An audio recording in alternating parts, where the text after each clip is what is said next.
Okay. Okay, I think we are going to get started. People seem to have kind of slowed down and coming in. So, welcome everyone. Thank you for joining us tonight. We're very excited to have our guest speaker, Katie Holmes, talking to us about her backyard transformation. I'm particularly excited about her project because I saw it at the very beginning and it's been, I think, almost 10 years. So, I can't wait to see Mm. what it looks like now. So before we get started, I want to mention that this talk is being sponsored by the West Newbury Library and West Newbury Wow and Native. Um, wow and Native, we refer to ourselves as WN2, is a group, a recent group that formed of West Newbury residents, and we have some folks from adjacent towns as well that's passionate about promoting native plants, pollinators, wildlife friendly gardening, and of course, controlling invasives, because that's part of it. And we believe that preservation of natural biodiversity is done one yard at a time, and that every gardener and landowner should be empowered to preserve and restore native habitat in their own backyards. So we're very excited to have Katie because she is such a leader in this, and she's been an Mhm. amazing educator, not just in the North Shore of Massachusetts, but beyond. I see her um, on kind of the resources list on a lot of the native websites nationally. So she's definitely making a name for herself as a trusted resource. So before we get to Katie, I wanted to go over some kind of logistics for Zoom tonight. So Katie's presentation will be about 50 minutes. And while she's presenting, we ask that you mute yourself and turn off your cameras. If you have questions, feel free to go ahead and type it into the chat while she is presenting. And Carol and I will be monitoring the chat. And if it's a clarifying question, we'll ask her during the presentation. Otherwise, we'll wait to the end where we'll have time for questions and answers. After the presentation, feel free to turn on your camera and unmute if you have a question or raise your hands. Um, we will be recording this presentation and we'll post it on our website. And I believe the library is going to email out the link to everyone that registered at as well. So before I turn it to Carol to introduce Katie, does anyone have any questions? Okay, Carol, go ahead. All right. Well, it's certainly my pleasure to introduce Katie Banks Holmes as tonight's speaker. It seems so appropriate for tonight's program that for a second year in a row, the US Senate has designated April as National Native Plant Month. This resolution was co-sponsored by both a Democratic and Republican senator to recognize the importance of native plants to wildlife, the environment, and the economy of the United States. It is a momentous first step, and we can certainly thank people like Katie who have been advocating the benefits of native plants for many years. Katie has been gardening her entire adult life. If you would pass her home on her Ipswich Street, you wouldn't need a house number because you would instantly recognize her yard with its abundance of native plants she has planted throughout the years. She was a 2012 recipient of the U.S. Fish and Wildlife Service Slow the Flow grant. And this grant was one of the first that helped her transform her family's riverfront property from the traditional non-native foundation plantings that came when they purchased the house into a haven for wildlife. All right, so check. She wasn't going home on what? I'm sorry. Folks, be sure to mute yourself.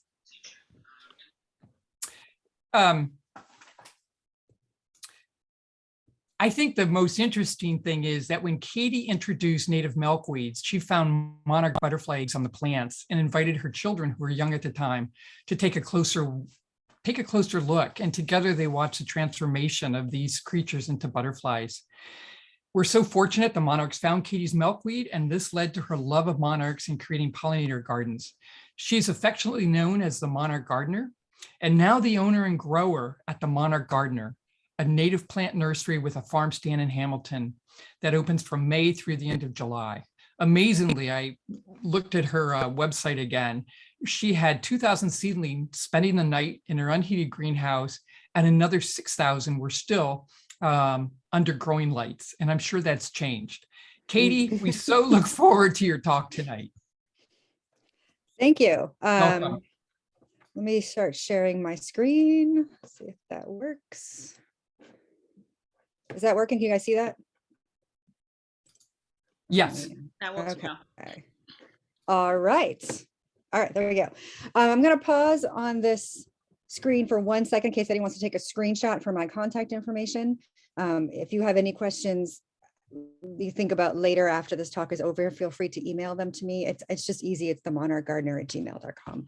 Super easy email. I'm happy to answer anything that you forget to ask me this evening. All right, let me get started. So this is a journey of what happened when I bought a house that looked, hold on, let me get this, go fast forward. There we go.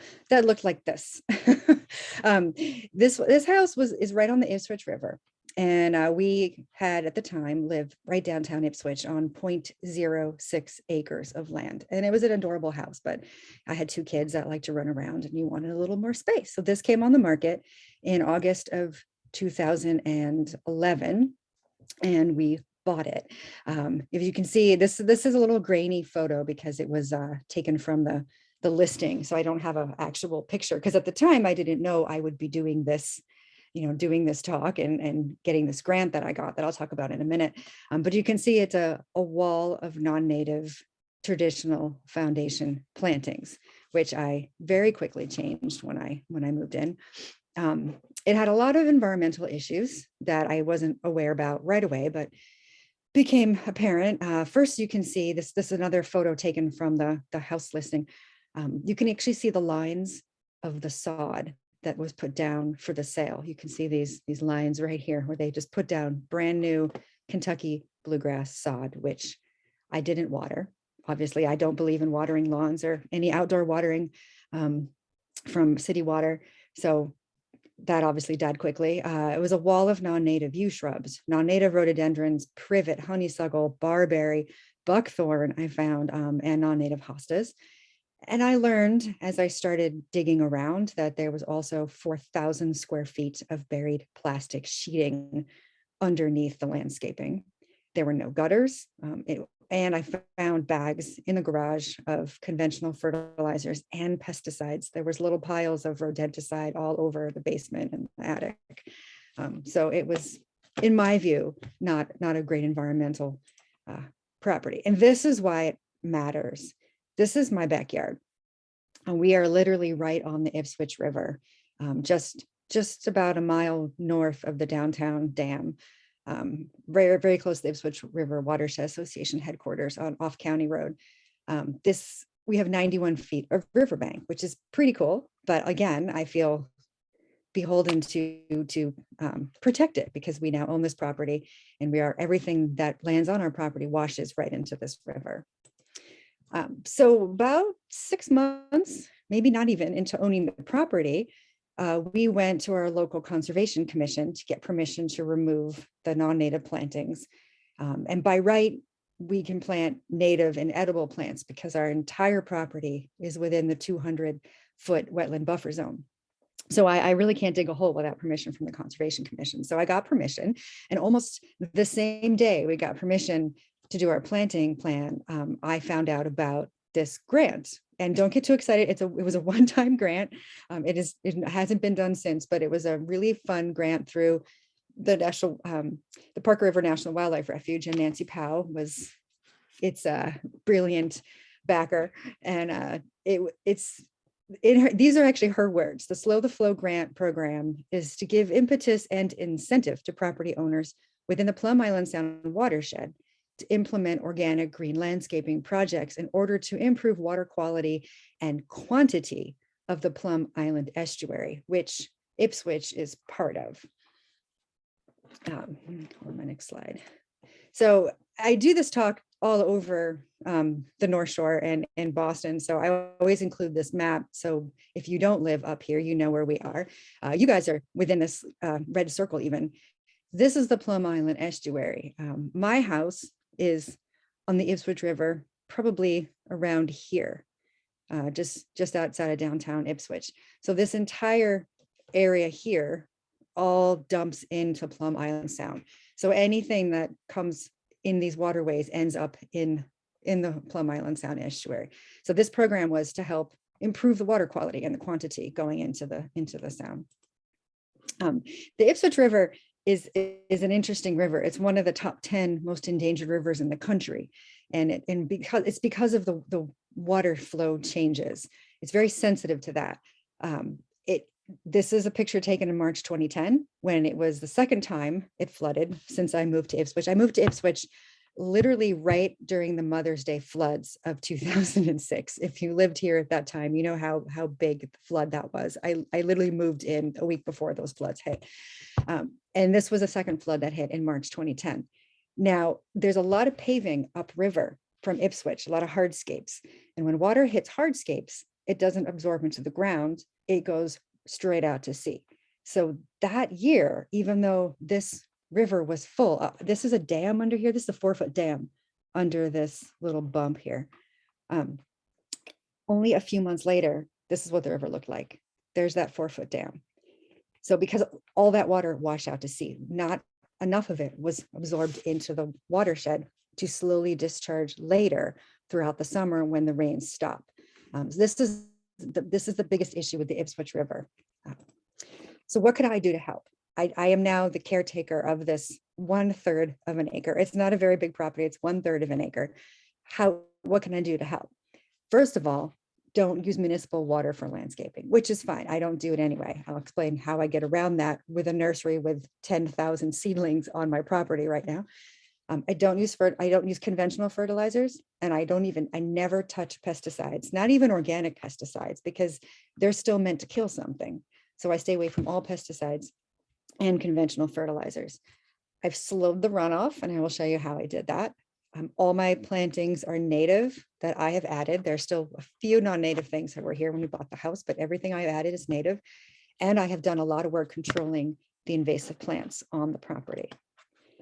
This is my house about a year later. I think this photo was taken 2 years later, but 1 year after I received this grant, I had already reduced the lawn by 400 square feet.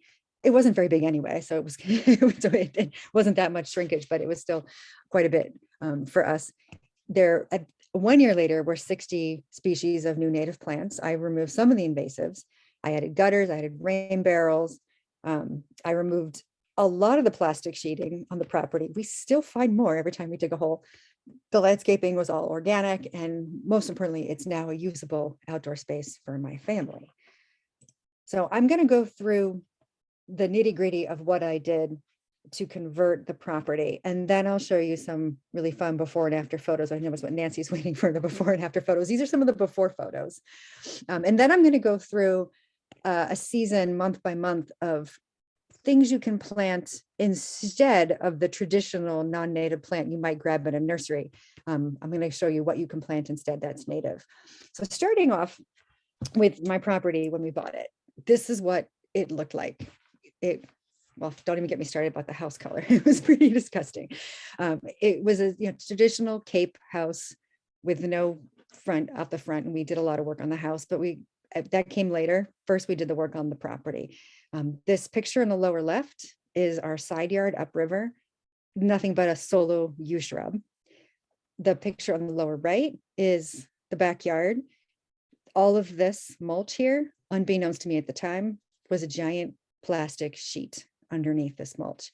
And you can see how close we are to the river. This is the river. So that's actually illegal. You can't put impervious surfaces down this close to the river, because even if the water and the rain hits this mulch, it's going to go down, hit that plastic, and then just run off into the river. So that is a huge problem. So the first biggest challenge was to get that plastic sheeting out, shrink the lawn, remove the invasives, and build the rain gardens, which is what I was going to build to collect the water to keep it from going into the river. You can see in this picture here, there was literally plastic tarps that are starting to fray here. All that plastic was ending up all over the place as it appeared out of the mulch. And up here is landscape cloth. So it was a combination of plastic tarps and landscape cloth. And according to my neighbors, the previous owners would have 12 yards of mulch delivered every year and just dumped on top of this. And my question is, where was 12 yards of mulch going if they had to bring in 12 yards every year? It was going into the river. It was, you could see a trail of mulch just right down the riverbank as it washed down. So that is a problem.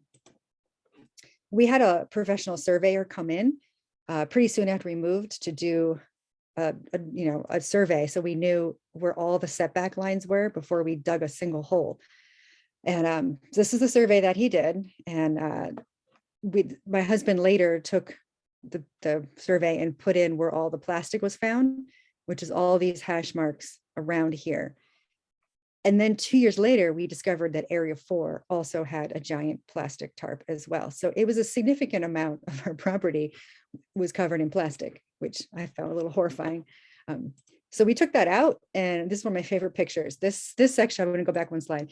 This picture, this area here, I don't know if you can see my mouse, but this area here is where this photo was taken. I think my kid was about 3.5 at the time, and it took me all day, but I got this 40 by 40 thick plastic tarp out from under 4 inches of mulch.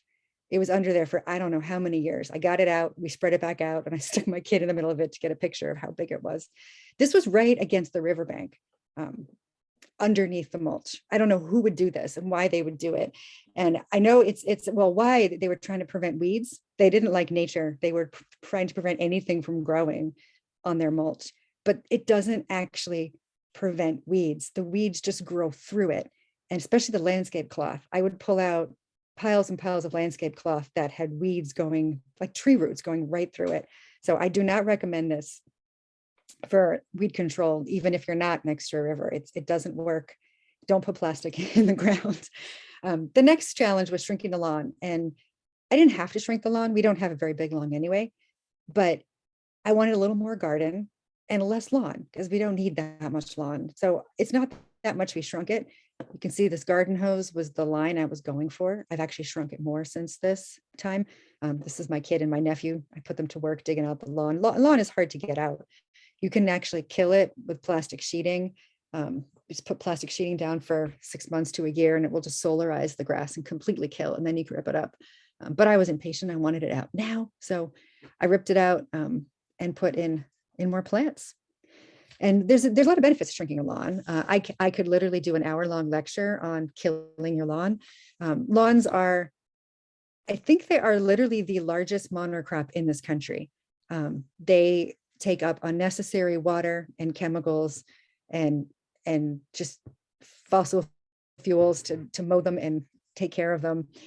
So less time mowing, less time raking. Natural landscapes retain more water, and they recharge groundwater better than lawns.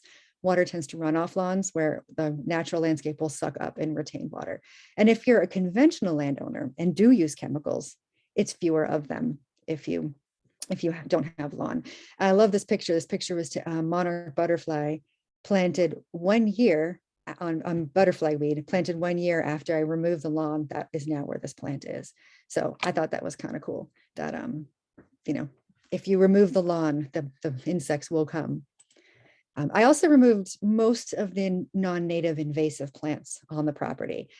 There is still a buckthorn that grows out from a rock wall that is theoretically a shared rock wall with my neighbors. So someday I will dismantle the wall, take out the buckthorn stump and put it back. But I just control it by clipping it down to the stump every single year. And you can cover the stump with black plastic too, and that will theoretically kill off the roots. Maybe I'll try that this year to get rid of it for good. Butterfly bush, I took that out. I will go on my butterfly bush rant down the road in this lecture, but butterfly bush is not a great plant for butterflies. That came out. The Japanese barberry, I think that was the first thing we took out. I think the day after I got my Conservation Commission permit to remove the shrubs, I think I took that out right away because it's a mean plant, and that's a non-native mean plant. So that was gone.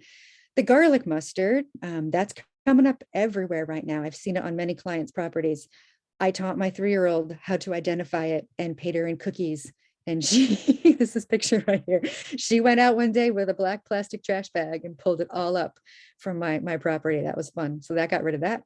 Down in the right here, this Japanese honeysuckle that came out. I think in year 2, finally. And then this Japanese privet was the last thing to go. And that went in, I think that went in May of 2020 in a pandemic rage. My husband, one day, he was so bored, he just went, today's the day the privet's coming out. He went out with a saw and a shovel, and it took him 2 days, but he got this entire Japanese privet out. And now there is a native meadowsweet in that spot. So that makes me very happy. The Kuza dogwood over here, it's a big tree. I'm leaving it for now. If it falls down on its own, I won't cry, but it's a cool tree. So we're gonna just leave that for the time being. Oh, and the bottom here, these are Rosa rugosas. I should mention those too. Another mean, non-native, prickly, nasty plant. These are gone. That's another one of the first things I took out too, along the front fence. That was the only green thing in the mulch beds that the former owners had growing, actually. So moving on to how I did the rain barrels. The house had no gutters in the front, none. So one of the first things we did was add these gutters right along the front here. And not having gutters is bad for a few reasons. One, you can't collect rainwater, which is free water. And two, the way the house is, all the water was coming off the front of the kitchen here and just gouging out the foundation. So it was ruining our foundation not having the gutters. Those went on right away. And I put a rain barrel over here and a rain barrel over here. I have a lot more rain barrels now, and they don't need to be fancy. This is my little rain barrel slide that I share with a lot of garden pages, because people always ask about rain barrels. And I literally got an email just a couple of days ago asking me what rain barrel company or what rain barrel products do I use? And I laughed. I wrote back and I said, the local hardware store special trash can, because they don't have to be fancy. You don't need to spend $200 on a rain barrel. I have one here in the middle, this rain barrel here. This dates back to my New England Aquarium days. I worked for the New England Aquarium for 13 years in my former career. And we used to go down to a olive oil import company in Dedham and buy these nasty, gross olive import barrels from him. And we would clean them out and use them when we went to the Bahamas to collect fish. We would drill holes in them if we collect fish at like 100 feet.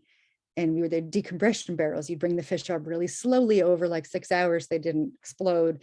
And one day I went down to get a couple barrels for our upcoming collecting trip. And I asked the guy if I could have 2 for me for rain barrels. And he said, yeah, he said $5 each, $10. I said, great. So I got this for $5 and I plumbed it with some spare plumbing I found in the aquarium's attic. And that was my main rain barrel that I can put a hose on. About 5 years ago, I dug up the guy's number and called and asked if I could still buy rain barrels. And he laughed and said, I sell them all to New England Rain Barrel now. I don't sell to the public. So he caught on at the rain barrel revolution. So my solution to cheap rain barrels is just go get a trash barrel. And if you look at this, the water from the gutter comes into the top of the rain barrel, and then out of the back, there's a hole with a little piece of garden hose that goes into this trash barrel. And then when this fills up, I just move the hose to this one. In my backyard, on the pictures on the right and left, you can just see water just coming out of the gutter right into the trash barrel. And then on the right side, when that one fills up, it just cascades into the other one. They don't have to be fancy. And I like the open trash barrels with an inverted lid with holes in it to keep mosquitoes out, because a lot of my plants are up on tables, my nursery plants. And that way I can just dip a watering can in and just water real quick. But if you want to do a hose, any of these rain barrels are great. But the key is that don't turn on your outside water to water your plants. I can literally water thousands of nursery plants with 8 rain barrels that I have on my house. So there's no reason to use municipal water to water your garden when I can water an entire nursery with rain barrels. So I do it more as an example of a good water sense use in your garden that if I can do it, any landowner can. So rain gardens. What is a rain garden? Right there in the title of the grant, the Slow the Flow grant, was slow the flow. The whole point was to slow down the runoff into the Ipswich River and the Parker River. And so the best way to do that is with rain gardens. First get rid of your lawn, put some natural landscaping in, get rid of the plastic, and then build rain gardens to catch that runoff. These photos are kind of confusing. I'm standing with my back up against my house, looking towards the river. when we first bought our property, there was a gutter in the back of the house. That was the only gutter in the very back of the second story dormer. And it just dumped onto a brick patio. And every time it rained, even a little bit, the basement would flood. And after a couple of weeks of living in the house, I looked out the back window. Remember, I used to work at the aquarium, so moving water around is kind of what I did for many years. I looked out the back patio and I'm like, well, that's why, because it's just filling up the patio and then backwashing right into the basement. So I put a very long extender on the downspout, and then it just ran right into the river. So that wasn't working either.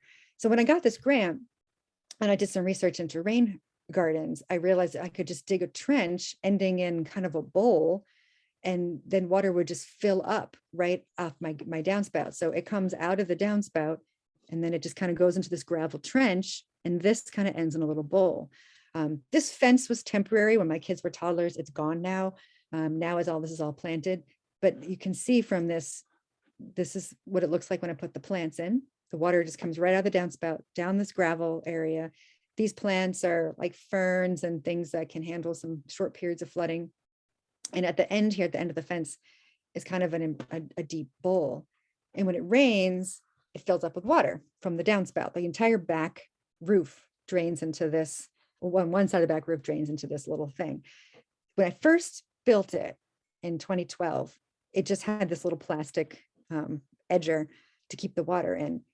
On the right is a picture taken a few years ago when I put in natural rock and the plants filled in.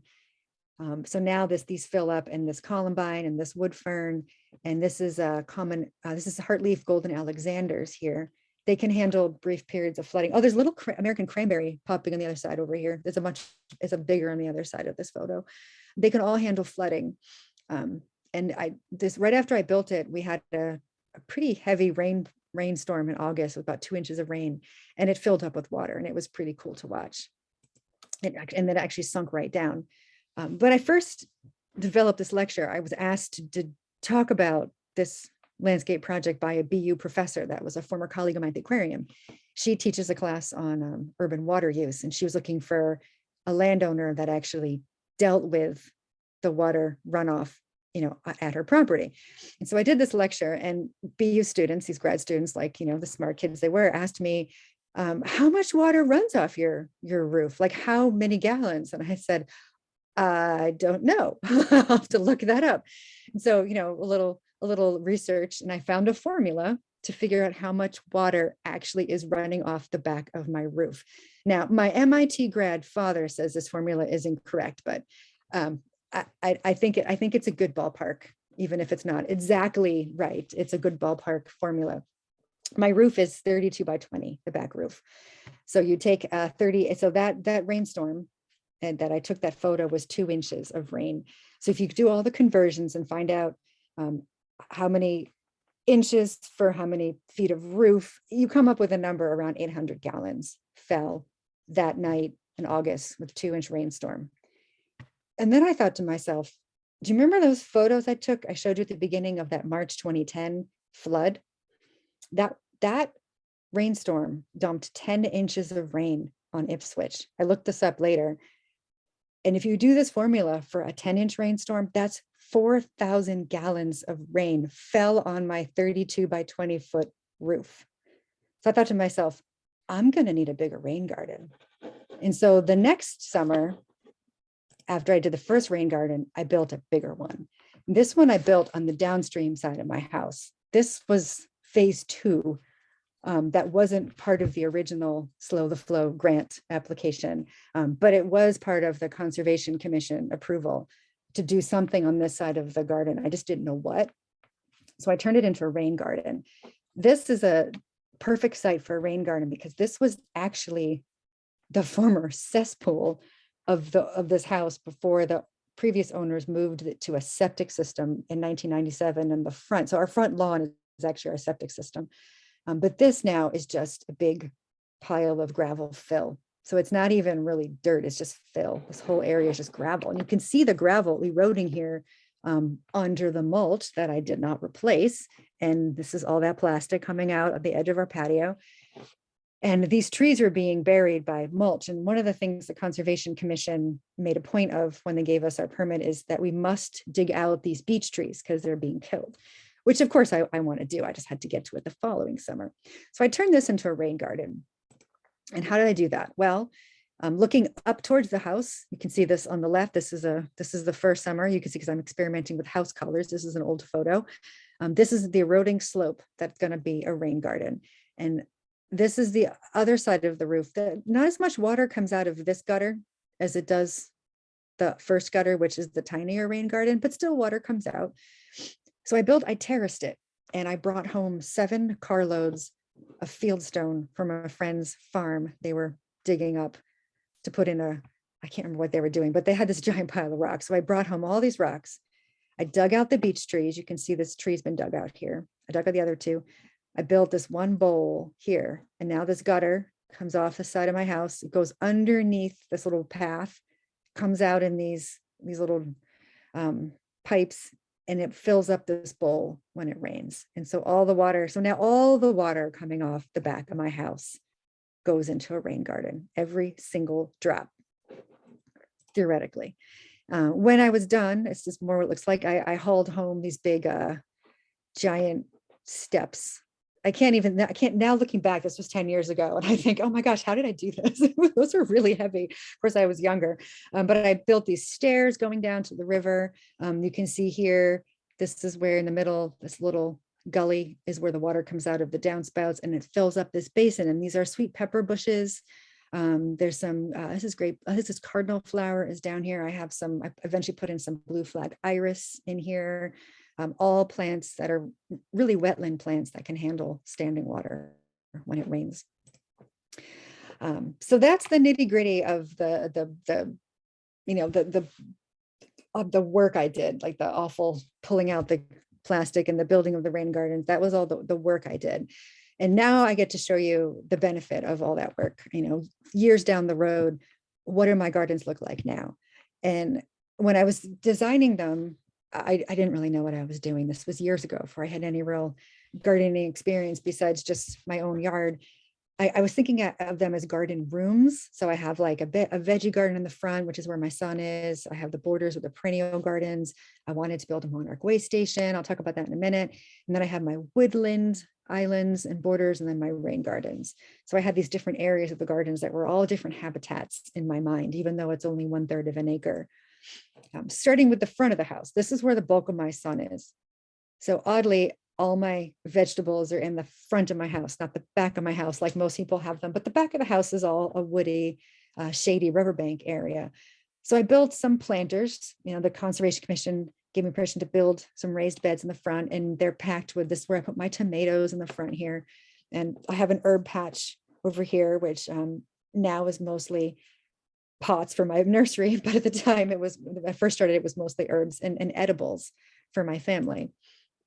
This is what it looks like. This was 2 years ago. I took this photo in August of 2020. You can see I still have my tomatoes in the front of my house right here. This is still some herbs and a giant Mexican sunflower. I don't grow as many vegetables I used to. I do grow cucumbers up the side of my garage mixed in with these peas or beans. I think they're green beans I grow up there. But the most of my property has been taken over by native plants. As you can see, my plants have really grown in, and now it's just flowers. As Carol said, I don't need to know my address. You can just pull up to my house and know, oh, that's Katie's house. It's the one with all the crazy flowers. It's true. This is a picture before and after. You can see we put a second story on the front of our house a couple of years ago. So the house looks different, but it's still the same house. This is one of my favorite before and after pictures, because you can see on the left how sparse and just like a desert my property was. I mean, if I were as an insect, I would just fly right past my old house. I would not want to stop here. There's nothing to eat at my old house. I mean, there's non-native yew shrubs, and there's an azalea that blooms. It should bloom any day. And okay, so in May, my house might have an azalea bush that I could have nectared at, but otherwise there's nothing at my old house. My new house has all of this stuff. It's got meadowsweet, it's got New Jersey tea, it's got coneflowers, Joe Pye weeds, of 3 kinds of Joe Pye weeds, 5 kinds of milkweed. It has swamp, it has butterfly weed, I have poke milkweed, I have world milkweed, and I've got common milkweed at my house, 5 kinds of milkweed. I've got blazing star, native sunflowers, beard tongues, bee balms, 3 kinds of bee balms, black-eyed Susans, coreopsis, actually, I don't have lupin. Lupin hates my yard. Lupin died, sorry. Blue starred, yarrow, and a couple different kinds of snake roots. And that's just like in the front of my house. So it's a big transition from what it used to be like to what it is now. My kid one day said to me, Mom, our house is like a whole series of mini meadows. And I said, yes, you're right. It is. It's like mini meadows everywhere. Everywhere you look, it's like a little mini, meadow, native meadow. And some of the plants in this picture, like the coneflower, aren't actually New England natives. I have some clients that like to plant things native to their zip code. And then I have clients that, native to North America is okay. I am somewhere in the middle. I like to be a Northeast native to qualify to be in my garden. And I would say 95% of my plants are native to Essex County. Coneflower is one that's not. Its range extends up into New York, but I'll talk a little bit later about why its benefits outweigh its non-New England native status. But everything else in these photos is native to New England, if not Essex County. You see this is common milkweed here. I've got scarlet bee balm. That vine growing up the front of my kitchen is a native clematis. That was the very first picture you saw. The flowering vine is a native clematis. Looks a lot like the sweet autumn clematis, which is non-native and invasive. This one's a native version. This is my front border with the butterfly weed flowering. And this is a baptisia, an indigo with more bee balm, 2 kinds of bee balm. There's a scarlet bee balm, and the wild bergamot is also in here. You can just see a native spirea popping out here. So more little mini meadows along the front of my house. I also built a monarch way station. When I was doing the research for this project, finding all the cool natives that I wanted on my property, I wanted all the natives by the time I was done researching, I stumbled across an article about monarchs. And, I'm an ecologist. I have a degree in environmental science, but, you can't know everything about ecology. And I think I knew about monarchs. I knew they were declining, but I don't think I knew how badly they were declining until I read this article in May of 2012 about milkweeds and monarch way stations. And I said, my kids were little. They were not even 2 and not even 4 at the time when I did this. And so I immediately went out and bought milkweed. I bought swamp milkweed.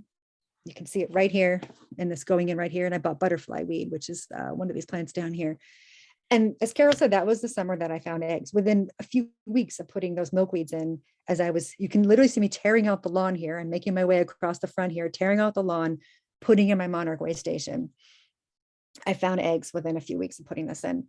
And that's when I said, I'm going to make this a certified monarch way station. And this is something you can do with monarchwatch.org. It's very easy to do. They don't come and inspect your property. You just have to, fill out a form saying that you have at least 2 kinds of milkweed. And it's a place that provides necessary resources for monarchs to produce successive generations. So that's the milkweed. They need the milkweed. It's the only thing the caterpillars can eat, and sustain their migration. That means fall nectar. Monarchs, they can't make it to Mexico if they don't have nectar.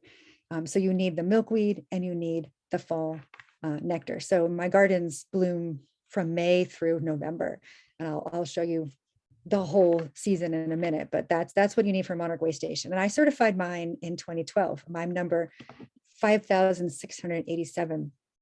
When I do my monarch talk, I always update that number. I just did a monarch talk a couple weeks ago. It's up around 42,000 monarch way stations have been registered across the country. So it's a really cool program. A lot of schools I work with register their gardens. You can register your garden. You get a little metal sign you put out in front of your house explaining what it is. It's really fun. Flash forward to another 5 or 6 years. The bottom picture is what the monarch way station looks like now. All those plants that were sparsely planted right away, they have just filled in. So this is like a little snapshot of what a wild meadow would look like, full of milkweed, bee balm, oxeye sunflowers. This is a little bug bane on the bottom. This end gets shady because of the dogwood.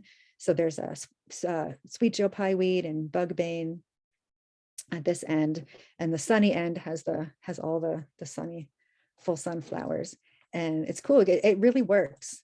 I love this photo. I took this photo last summer when I was out there in the garden. I think I was just sitting in my hammock, and I look over and there's a black swallowtail and a monarch, like side by side on my coneflowers, just nectaring away, with bees everywhere, just bees all the way, and hummingbird moths everywhere.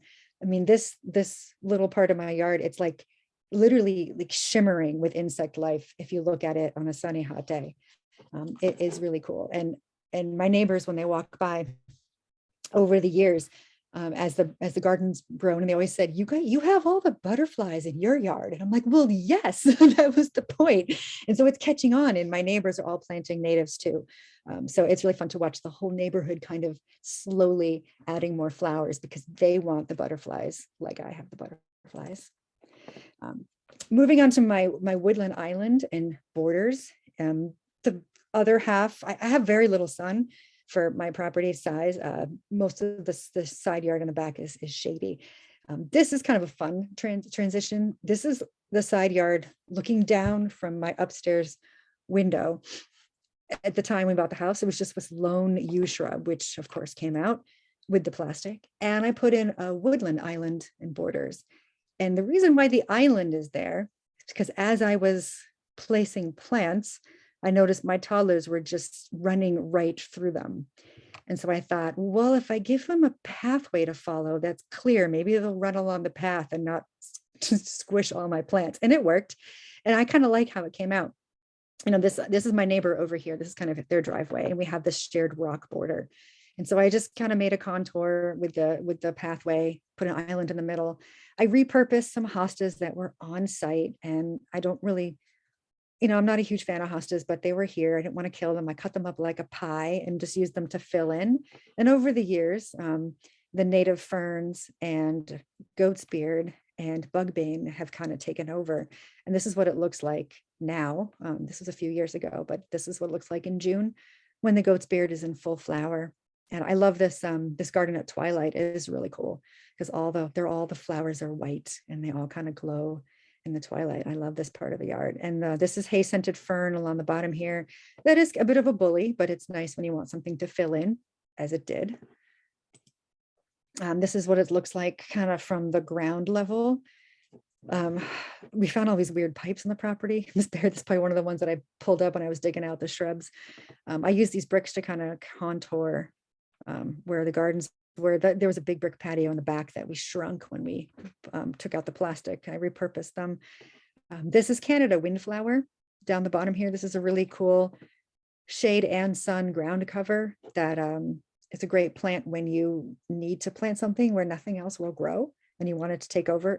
That's your plant. It's not too easy to find at garden centers, but if you look around, you can find them. And this is the goat's beard behind it. That's really filled in.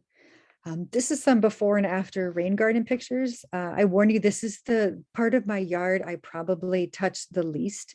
I kind of let this whole area go wild because it's a big space, and my own gardens are the last thing I get to when in my gardening business. I tend to focus on my nursery and my clients before I even do my own gardens. But I kind of like that I let this go wild. This is right after I finished the rock walls and put in a couple of plants. I think these are tiarella down here, some foam flower. That's a blue flag iris. And over the years, the blue flag iris was filled in. This is, I don't even know what's down here. I think it's some daylilies that propped up that I didn't plant. I don't even know. Oh, they have hay scented fern in the back that I put in. There's some great blue lobelia. There's a Virginia sweetspire shrub behind this tree. You can't see, that's a cool native. Up in the drier areas, there's low bush blueberries all along here that are nice to graze on, and humans graze on, and some sweet pepper bushes around that have filled in a lot. And there's actually an American cranberry at the bottom of this bowl as well. I want to have a running service berry that you can't, it's right here. That's a cool, like kind of a dwarf version of a 60-foot service berry. There's a shrub species. That's fun. The second and the most interesting challenge for me with this whole thing was the plants. I told you I did so much research. I would just spend every night poring over books on native plants and bookmarking what I wanted to find and going to all the different nurseries. And remember, I got a grant to buy some of these plants. So it was a matching grant. So I had to spend a certain amount of money, and then the government gave me a certain amount of money. So it was kind of fun to go shopping, knowing that some of this was going to be covered, because shrubs are not cheap. Shrubs are expensive. And I also started planting a lot of my own seeds for this project, which is how I got into my nursery business in the first place. I realized how much fun it is to grow the plants from seeds. And now I do that on a much bigger scale. So everything, because my property is in the wetland buffer zone, like I said, everything has to by law be native or edible. I cannot plant a non-native plant. Why is this important? And this is something that I always try to get across to my clients when I talk about their gardens. And they said, well, why can't I plant a rose of Sharon? Why can't I plant a burning bush? I'm like, well, the burning bush is not even legal anymore, I think, in this state. But the rose of Sharon, yeah, it's pretty. We have one on our property because my husband loves it, and it came from our old house. It's the only thing that we kind of snuck in because he loves it. But that plant can't feed anything. It's not a native plant. The native plant, they're better choices for wildlife. They're more drought tolerant, and they're more disease resistant, and they're a host for a native insect. So I always say to my clients, if something is not eating your garden, it's not part of the ecosystem. And that's a big deal. The native plants feed the native caterpillars, and the native caterpillars feed the birds. So the native plants make your yard an entire ecosystem. If you haven't read anything by Doug Tallamy, I recommend going and finding one of his books. He explains all this way better than I can. I like to use the butterfly bush as my example. If you go to a big garden center and you say, I want to put in the pollinator garden, I can guarantee you they're going to try to sell you a butterfly bush, because it's kind of like the typical, it's a butterfly bush. It'll attract butterflies. Yes, it's going to attract butterfly, but that nectar of that butterfly bush is not a really high quality nectar. Also, nothing can eat that butterfly bush. The only thing I've ever seen eating a butterfly bush is a Japanese beetle. It's an Asian plant. It can't feed any North American insects. So I like to compare the nectar to, like, if I gave my teenagers a bag of Skittles or like a giant bowl of cheese and broccoli, they'll probably snack on the Skittles first, and then they're going to have an epic sugar crash later. That's like your butterfly bush, where if you planted a native spirea, which is the picture on the right, first of all, I think it's a much more beautiful, stunning, elegant plant. It's a shrub, same size about as the butterfly bush. That plant can feed 91 species of native caterpillars versus 0 of that butterfly bush. So when you're shopping for native plants, don't always think, don't think, oh, this is a pretty plant. Think, what's going to be able to eat this plant? And that's why you plant native. It's to create a whole ecosystem in your yard.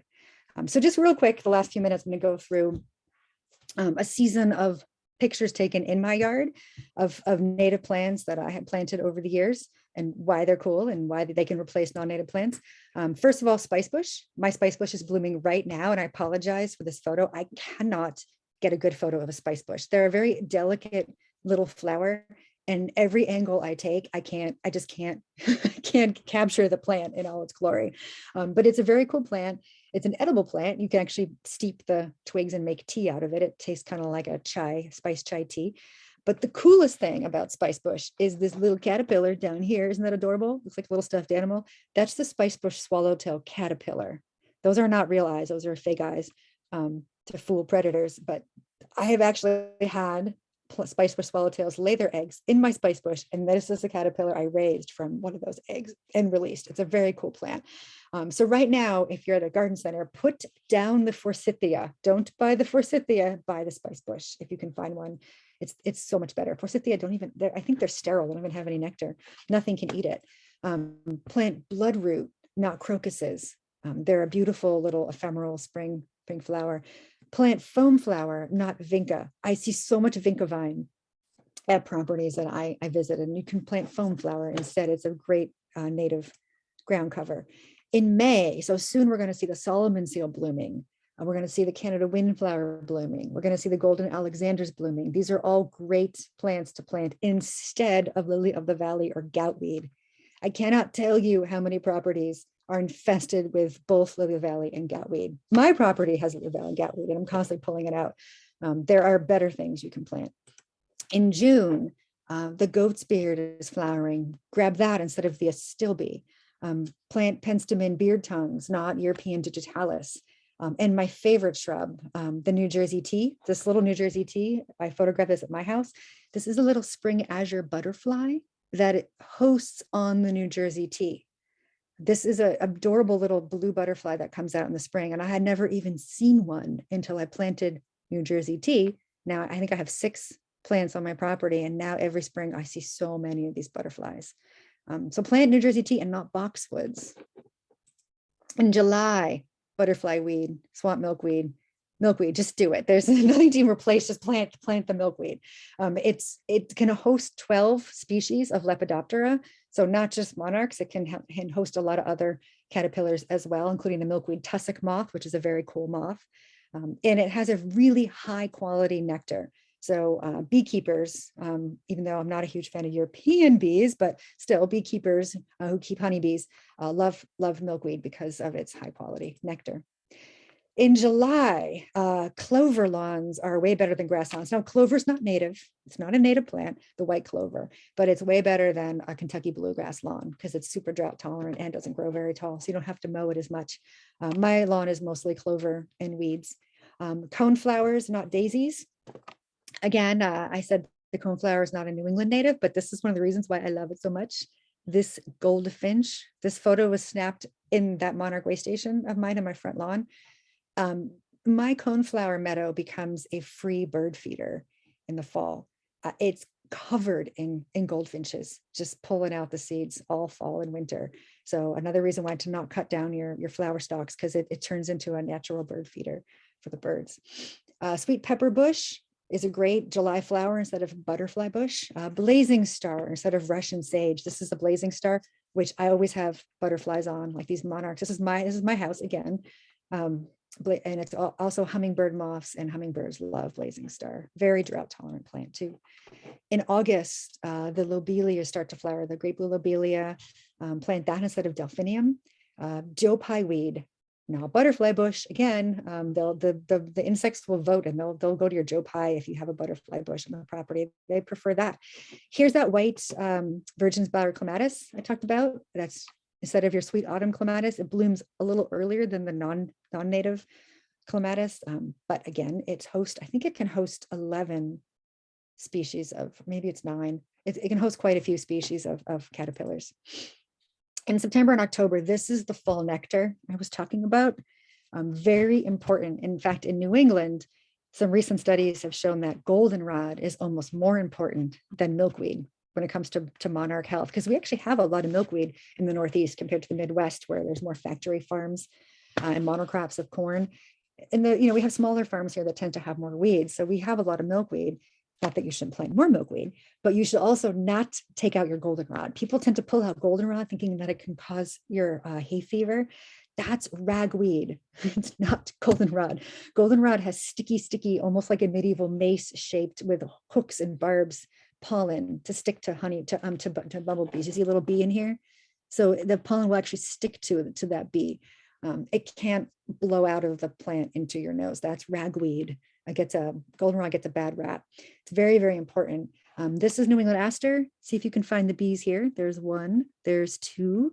This will bloom almost until November. And on the left here is blue wood aster, one of my favorite frost asters, they're called, and those will bloom real late. They can become a little bit of a bully in your yard, but I think they're just stunning. So plant all of these instead of Montauk daisies and mums. Those are useless. These are way better.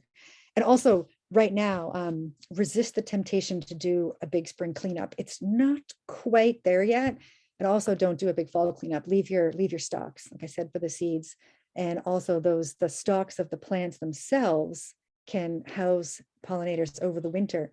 Pollinators will actually burrow into the hollow stalks and sleep. That's where they overwinter. So if you cut all that down and make your garden neat in the fall, you're killing all your pollinators.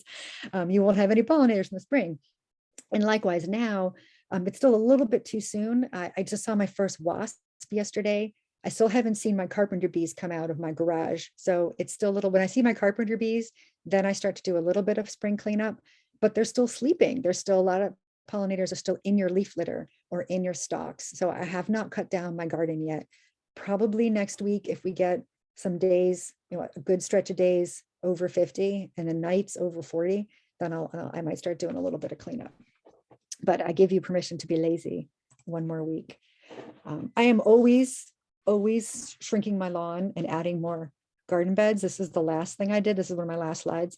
A few years ago, when I decided to remove this little area of lawn 2 years ago, for some reason, when I did my front edging, I kind of made this contour, which is really annoying when I was mowing, which I only mow every other week from June to September. I don't mow in May, but still I found it annoying. I have a plug-in lawnmower with a cord, so I would like trip over the cord here. So last summer I took out the bricks, I moved them forward, made a straight line, and I put in more herbs and more flowers, and the common milkweed filled in some more. And just later that summer, this is what it looked like. I put in every year, I put in one Mexican sunflower annual plant, just one. This is the sunniest part of my yard, and it gets to be 7 feet tall by the end of the summer. If you could plant one annual, I'd plant a Mexican sunflower, because it's turns into a sunflower bush, and it's always covered in bumblebees and hummingbirds and butterflies. So this used to be lawn. I like to think that was lawn, and now it's flowers. And what's the point? Why did I do all this work? Why am I still doing all this work?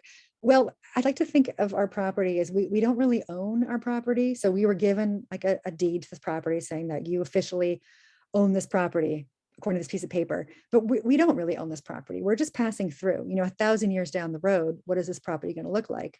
Who's going to take care of it? I like to think that in the short period of time, we are taking care of it, that we're improving it, or making it better. And we're making it more natural and a lot more like it is now and less like it used to be. And it's, it's fun for my kids. My kids have most of their lives have been at this house, and they have good memories of sort of science experience going on in the front yard.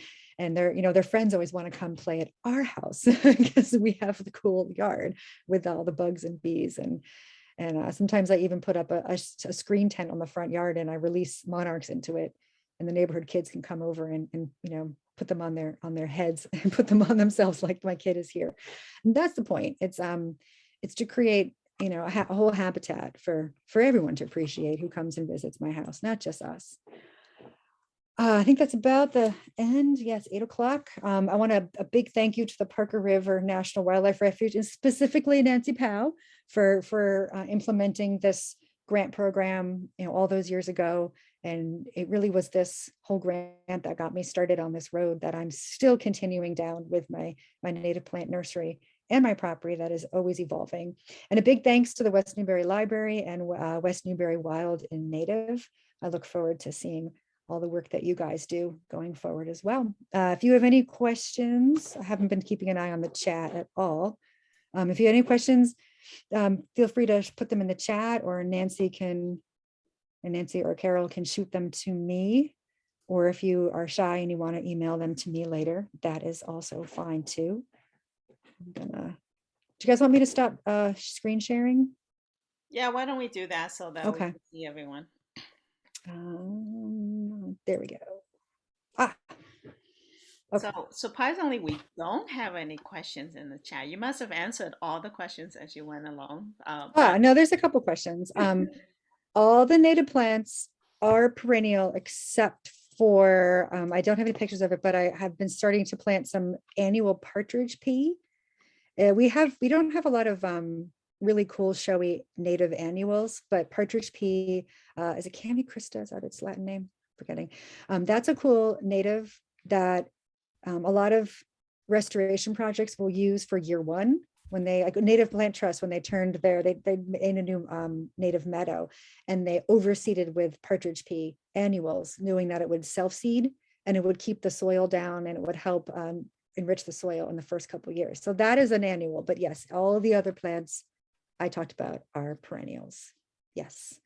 Any good sources for rain gardens? I don't have any good rain garden companies I can think of. I kind of just figured it out by researching it. I probably didn't do it correctly, but there are official ways to different multi-layers of things you're supposed to put down for a rain garden. So I can't answer that question, unfortunately. Yeah, milkweed can, but only some kinds. So yeah, the question is, I heard that milkweed can take over your garden. So common milkweed grows with rhizomes that can be as thick as your pinky finger and 30 feet long. And so the little common milkweed patch in front of my house, I did not plant intentionally. My rotten children put that in back in 2014. We were threshing milkweed pods on my driveway to keep the seeds for outreach programs. And when I wasn't looking, they took an entire common milkweed pod and planted it in front of my tomato patch. And the next year, I found a concentrated pile of common milkweed seedlings sprouting up. And I wouldn't have thought to put them there, but it is the sunniest place in the garden. So I let them grow. And if I didn't control that milkweed patch, it would be my entire front yard, like the whole front yard, because that was 6 years ago. So 7 years ago. So yes, that species can take over. So if you have a small property, I wouldn't recommend the common milkweed, although it is the best food for monarchs because it's the biggest milkweed. But the swamp milkweed and the butterfly weed will stay in their root balls. Those will not spread with rhizomes. They can self-seed, but you can easily prevent that by just picking the pods off the plants in the fall and sharing the seeds, obviously. So yes and no, they can take over, but depending on the species.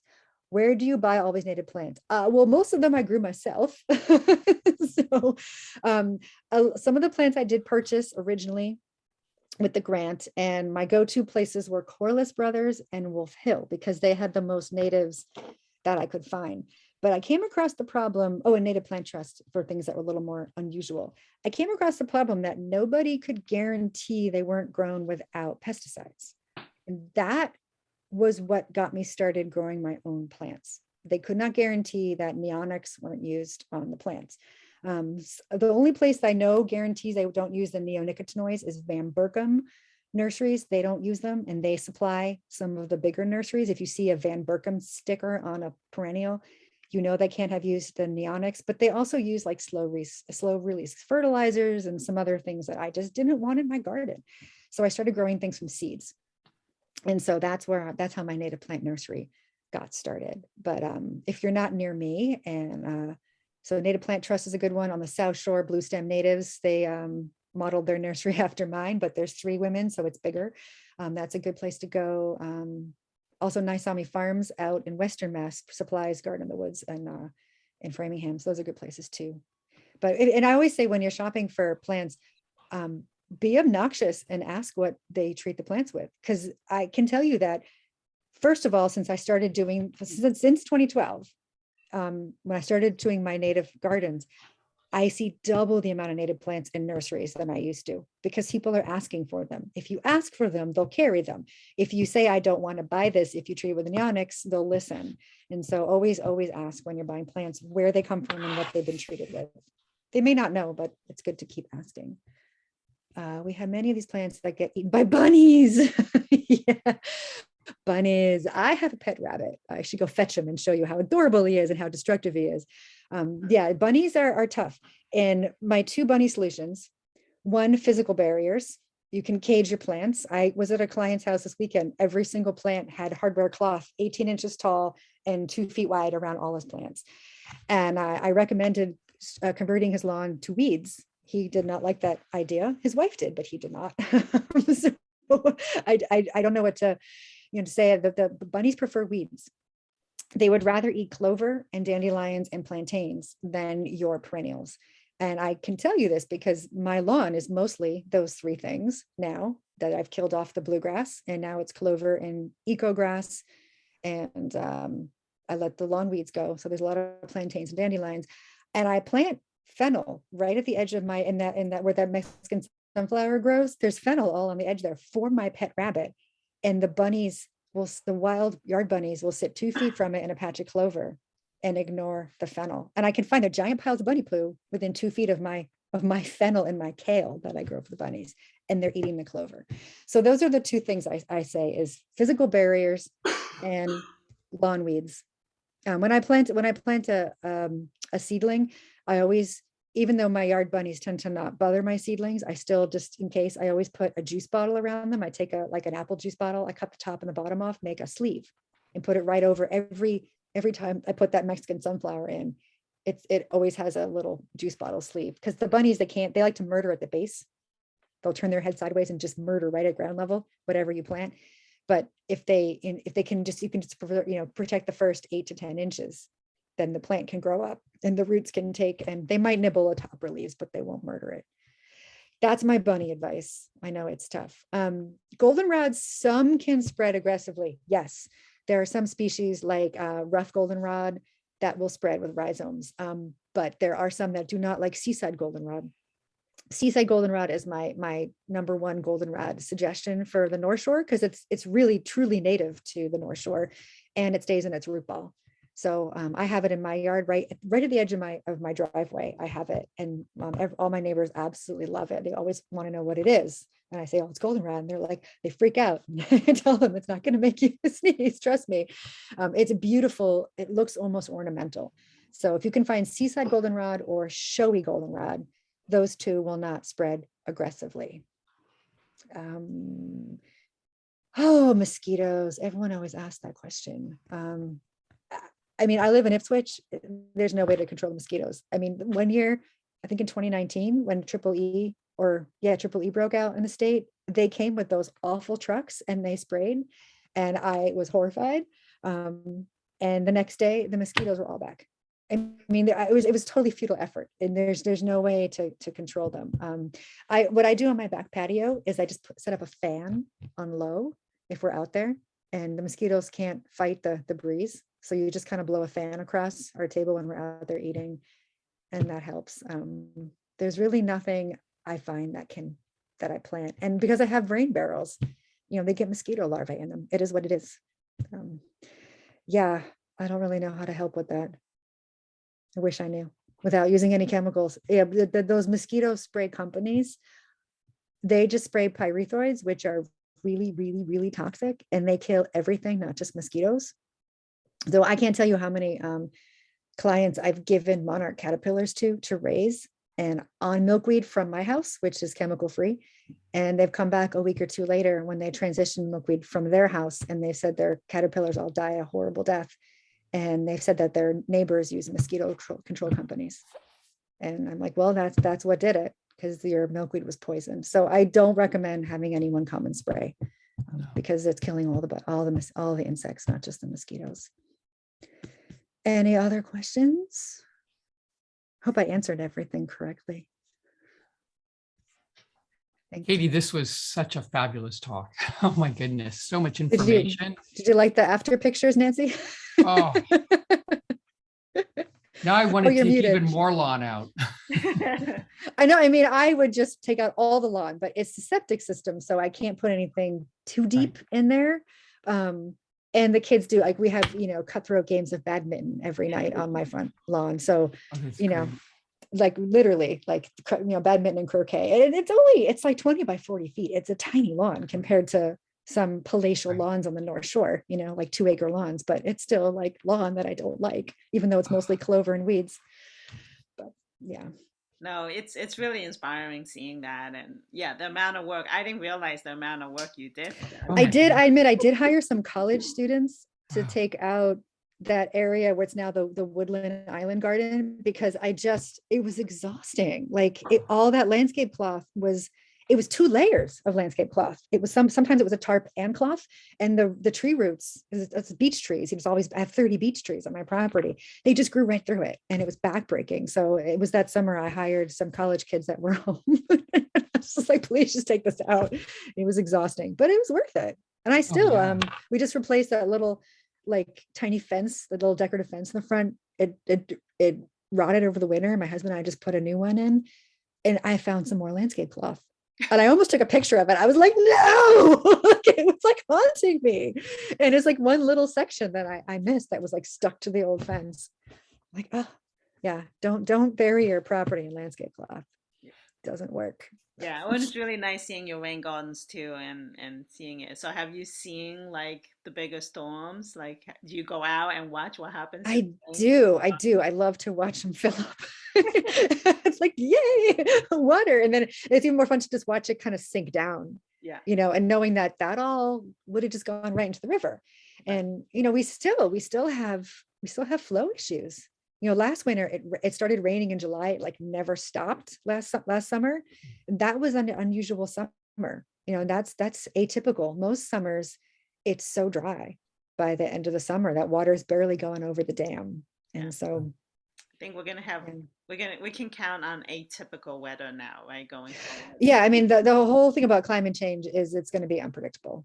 It's the only thing you can count on is that we can't count on anything. We just don't know. Yeah, there is a question in the chat that just came in. Does Oh, shingles, that is a good question. So one interesting thing that I very clearly remember, Nancy, from the seminar that you guys did for applicants was you had the shellfish warden for the North Shore speak.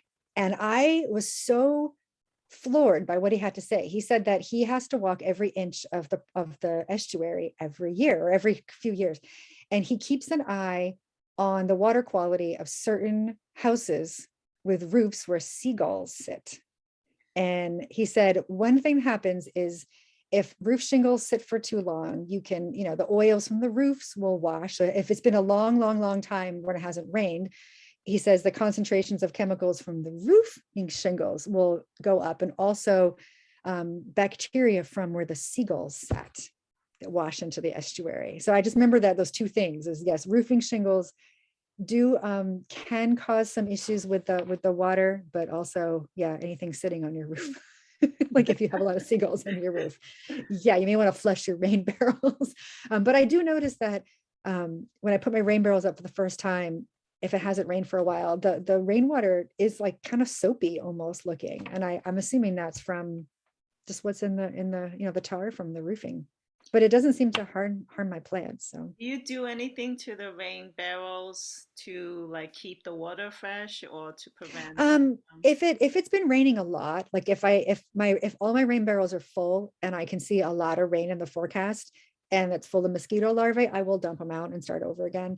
Also, when there's a few weeks when the pollen is so bad, and when the pollen washes off my roof, the rainwater, it's like yellow, just from all that pollen. There'll be like, a quarter inch of just pollen scum on the surface, and I'll dump them out then. Yeah.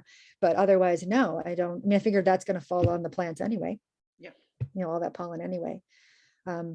Books on native plants. Well, anything by Doug Tallamy, obviously. He's got a new one on oaks that I haven't read that I hear is really good. His original one, the one that I had, Bringing Nature Home, is a good one. It's also a good reference book. There's a good one. Oh, let me just grab it. It's across the room. It's one of my favorite ones. I had it with me to take to a client's house. This is a good one by Dan Jaffe. Oh, yeah. Can you see this? Great one. Yeah. Dan Jaffe and Mark Richardson. And Dan Jaffe is formerly of Native Plant Trust. I don't know if Mark Richardson's still there, but it's a good, I don't know if you can see that. It's just like Native Plants, New England Gardens. It doesn't have a ton of really good photos, but it has a good information in it. That's a good one that I always have with me when I'm going to a client's garden, just as a reference. That's a good one. I think, what else do I always carry with me? My little book. Oh, this is a great one. If you join Wild Seed Project, they send you this. Did you guys have this one? Oh, I yeah. like this one. It's a good little reference on shrubs, like native trees and small shrubs. And they've just published one on native ground covers. Well, maybe I'll get that. Yeah. I just renewed my membership. So every year they have a good little book that I always like, because I don't know my trees and shrubs as well as my perennials. So that's another good one. Yeah, and then there's a book that I keep meaning to buy. Kalina did it. It's all about native seed propagation. I think he's formerly of Native Plant Trust too. So I gotta get Bill that one. Kalina. Yeah, I don't own that book. Isn't that ridiculous? Like every year I put on my Christmas list, I'm like, someone buy me this book. I just have to go buy it for myself. So, but that's a good one too. Yeah, and remember the local libraries do actually have a lot of these books. I know the West Newbury Library Yeah. has a lot of these books. So Yeah. And actually a lot of times they'll make a display of all the good native garden books. So some libraries. And I think on our website, Actually- we probably have a list of the books. If not, we can add them. But we have a Yeah. lot of information on our westnewburywildandnative.org site. So we'll make sure when we send out the link to Katie's talk, we'll have that. And then also you may want to get her newsletter. So a link to her newsletter. Oh, Or yeah. yeah, I or just have, just to show your native plants. yeah, Mhm. if you email me, I send out a monthly newsletter. It's Mhm. it's kind of what's going on in my greenhouse, like, information about my business, but I also always have information on where because this all started with monarchs, right? So Right. I always focus on the monarchs and the host plants, and I always update where are the monarchs right now. And actually, they've been cited as in, I think, Virginia. So they're coming. They are. And I always update that every month. Oh, and it's actually getting close to write another newsletter. It's almost the end of the month.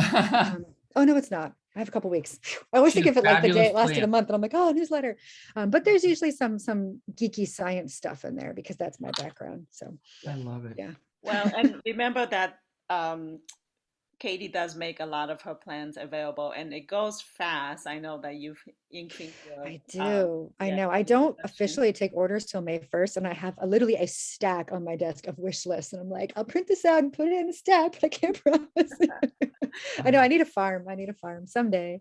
Someday. And then Yeah, if I I had the just want to space, I know. I want to mention that the West Newbury Garden Club is having their plant sale in Right. May, and there is going to be a large native plant section Yay. out of that plant sale. Oh, that's fabulous. Yeah. Um, Well, I think we should wrap it up, Nancy. yes. Great. You wanna But again, if anyone has any questions they think about later, they just want to ask me later, shoot me an email. Thank you, Katie, and Thank you thank for you all having for me. joining us tonight. Just a inspiring program. So yeah, thank you so much. And happy National Gardening Day. Or so a client told me today. And Native Plant Month. I made a plant month. I know. All right. Good Bye, night. Thank you, everyone. everybody.